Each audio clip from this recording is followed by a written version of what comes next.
We're a bit stuck. You got two welcomes today. How awesome is that? So, welcome to Leadershipisation, all things leadership. I know that some of you are liked as leaders, but you're not fully respected. And I also know that deep down, you're likely to already know this because people are polite to you, the conversations are pretty easy and cruisy, the meetings seem to go smoothly, but decisions take longer than they should, and maybe standards slip a little bit more than you intended. And when the pressure goes up, whatever the pressure is about, your authority goes down a little bit. And this isn't because you lack intelligence, it isn't because you lack capability. It's potentially because somewhere along the line, comfort for you being white and that comfort became more important than clarity. You see, most capable leaders, they don't lose leadership through incompetence. They lose it because they over accommodate people, or they lose it because they're softening those decisions that should be really firm decisions, or maybe they're seeking agreement when what they really need is alignment. And what happens is the cost of this compounds over time. And what happens is that your influence, and this is important, your influence doesn't actually erode when leaders are disliked. It erodes when you stop being really clear with people. So come join us today. My name is Beth Bergen and I'm a global leadership and communication coach.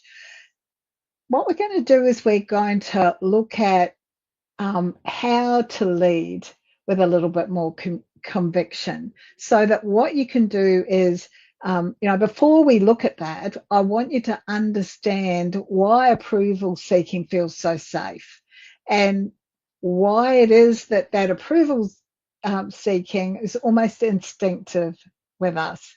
So that's where we're actually going to start. That's the first of our talking points today. So approval seeking is a social safety strategy. What do I mean by that? Like, human beings are actually wired to belong. We're wired to belong, and as a result, social rejection can feel, or it activates those same neural pathways as physical pain does. So we feel it really deeply. And when we're seeking approval and we feel as though we're being rejected, that's perceived as a bit of a social threat by us. And so, what we do is we respond to that, particularly if we're a leader, we respond to that by making those softer decisions I referred to earlier, by over consultation, checking to make sure that everyone aligns with what you're thinking, or that your thinking aligns with all of what they're thinking. And it also shows up as us avoiding firm decisions. Now, what actually happens here is that because we're seeking that approval, what we're doing feels like we're building relationships. It feels like, yeah, this is good. We're all getting on really well.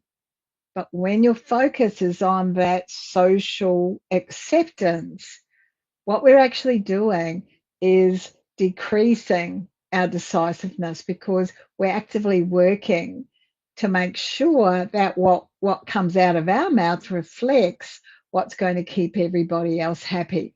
And that's not so healthy long term as a leader.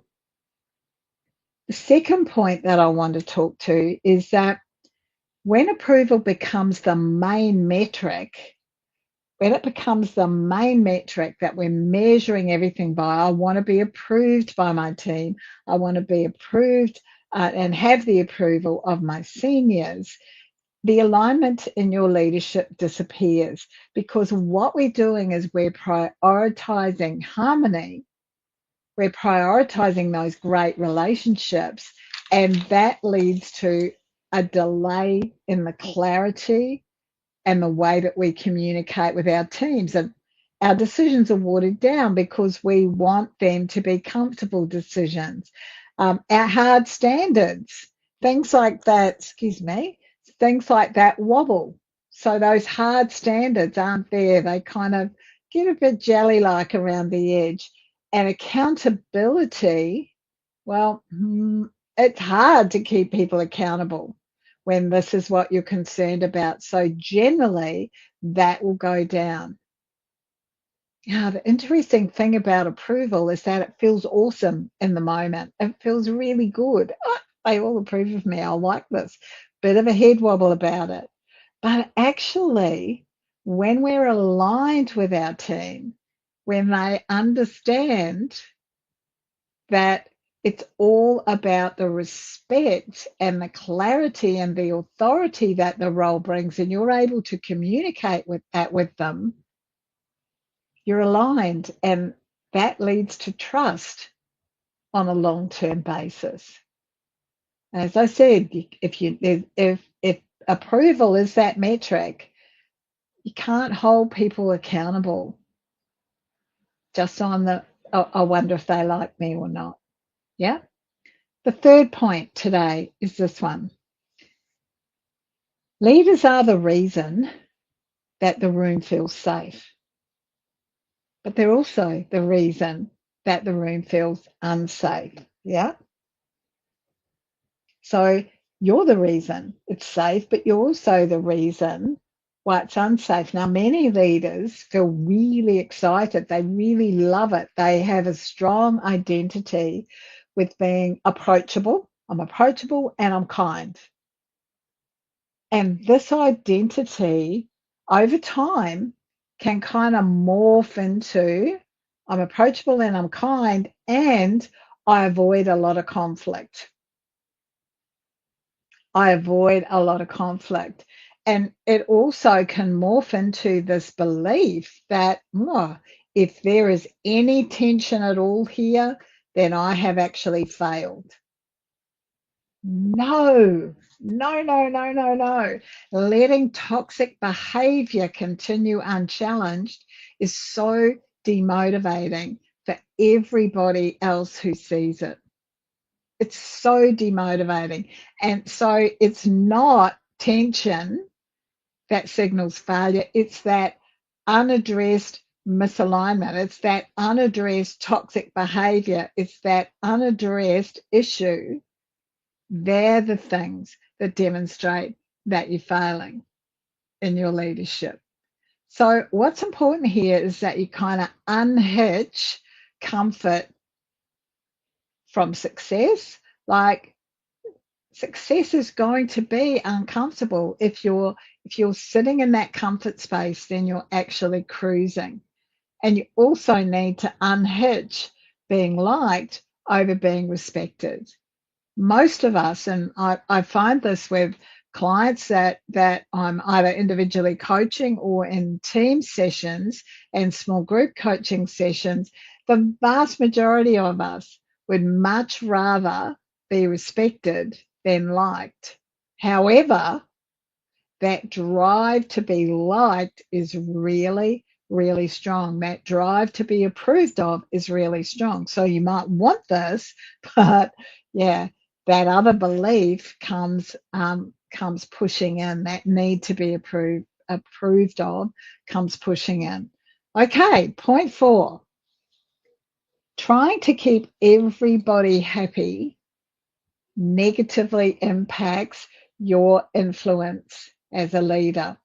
Because if you bend all the time, if you bend, interesting thing is that others stop bending.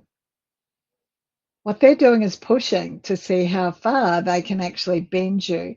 And when you've got fluctuating standards, when one day this is where the standard is and the next day it's somewhere else, what happens is that respect goes down. You're losing respect. When there's little or no accountability and you're not holding anybody accountable, your authority goes down. And it likely goes down with people's performance, because if they're not held accountable in some way, firstly, there's nothing for you to measure, but secondly, they know it doesn't matter or that you're not going to challenge them. So as human beings, we often go to the safest position, which is comfort. It's easy. One thing for us to really understand is that our influence grows when the boundaries are known. People trust leaders who hold the line. People especially trust leaders who hold that line in a calm and a consistent manner.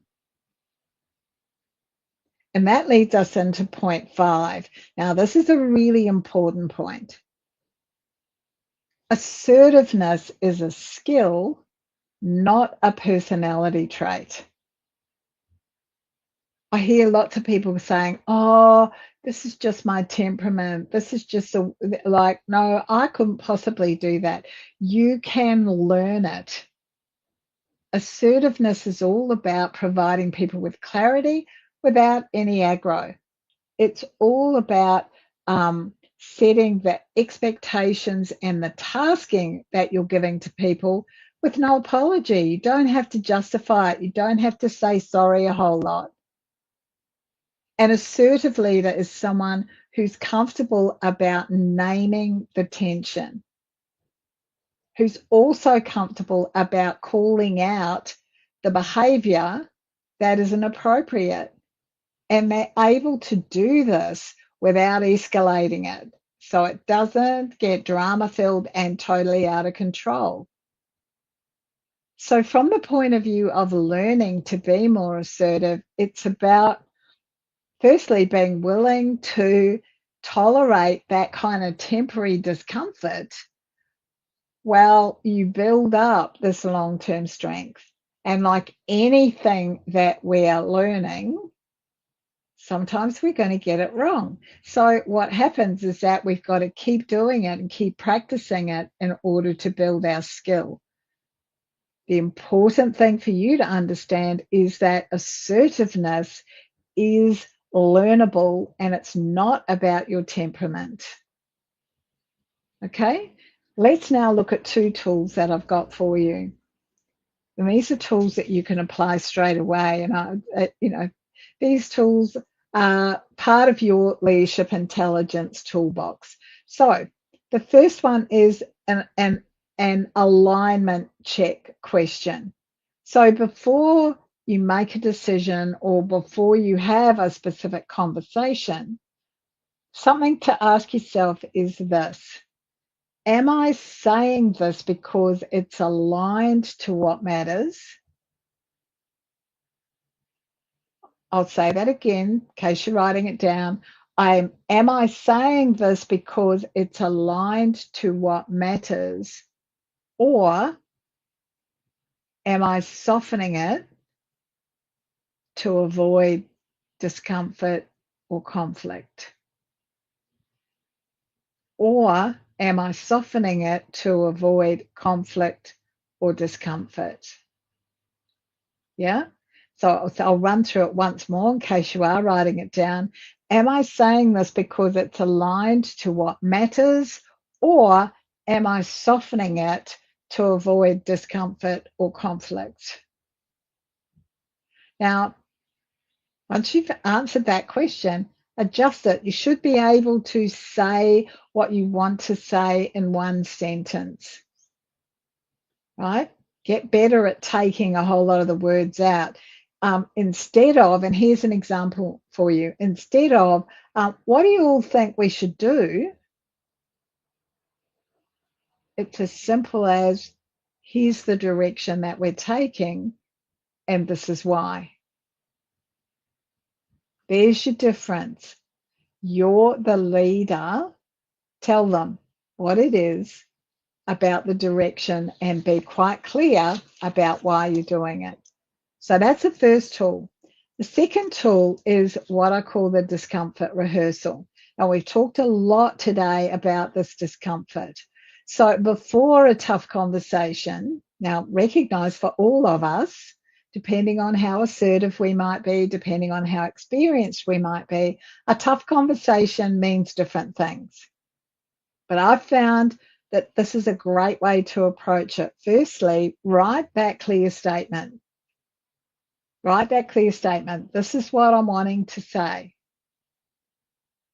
And then take out all of that softening language. Take it out. You don't need it. And then practice saying what it is that you want to say. Practice saying it calmly and practice saying it without justification. Now, that's really easy to fall into justification because that's where our brain goes to keep us safe. That's our pattern. We justify every single thing because we believe that takes away the discomfort that the other person might be experiencing in hearing our message. But it also means that we slip back into that approval mode. So write the clear statement, take out all the softening language, and then practice it so that you're saying it calmly and without justification. Now, the awesome thing is that when you deliver information like clarity, delivered this way builds authority. And this is the important thing here. Comfort is not the goal. Comfort is not the goal. Clarity is. So it's not about being liked. It's about being respected because you're providing clarity. You're not justifying everything. You're leaving space for questions if they're needed. Okay, let's look at a couple of deep reflection questions, please. So the first one is this. Where in my leadership am I choosing approval over alignment? Which is another way of saying, where in my leadership am I choosing being liked over being respected or over having my team do what I want them to do? Yeah. Now, these are designed to make you think. And as I've said, write it down, think about it, jot some answers, go away, come back to it. And each time you ask the question of yourself, you're likely to get a little bit closer to the truth with your answer.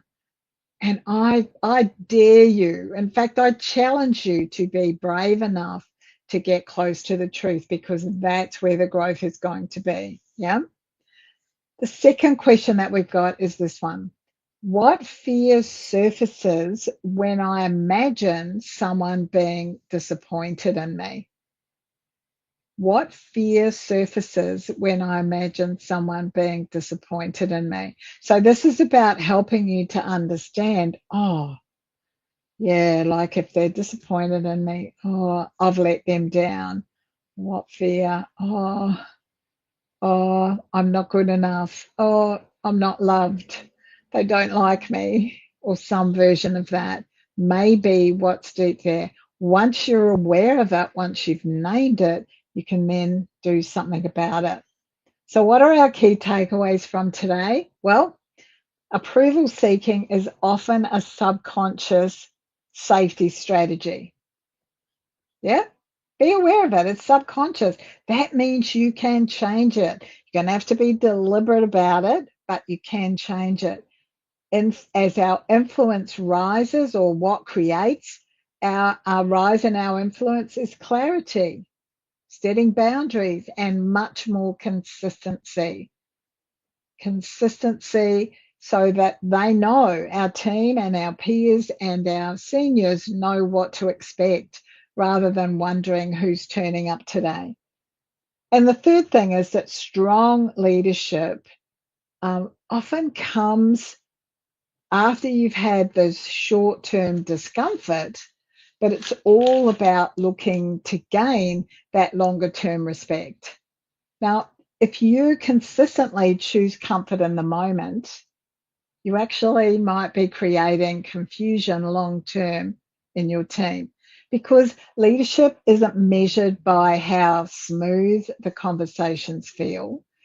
It's the direction, it's the clarity, it's the standards that you're setting. So maybe today's leadershipization has made you recognize some places, perhaps where you've been protecting your likability at the cost of your effectiveness as a leader.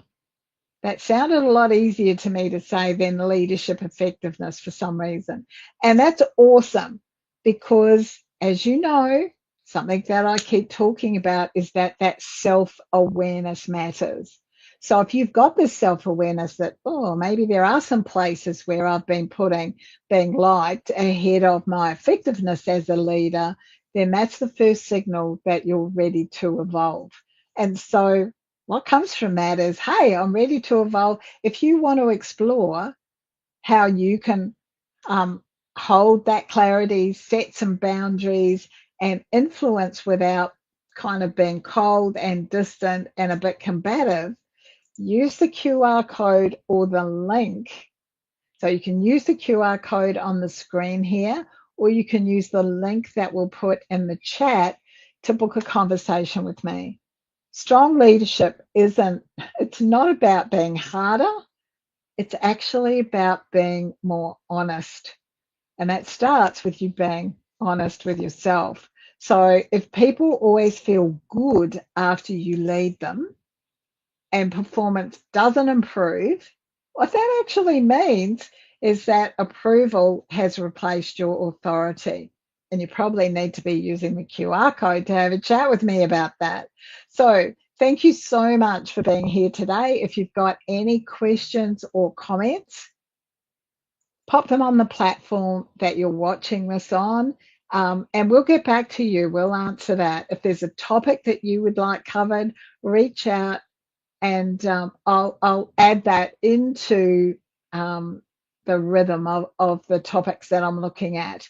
If you're watching it on a replay, love it if you put hashtag replay. I'd love to chat with you further. I hope you've enjoyed this week. I'll see you next week. Bye now.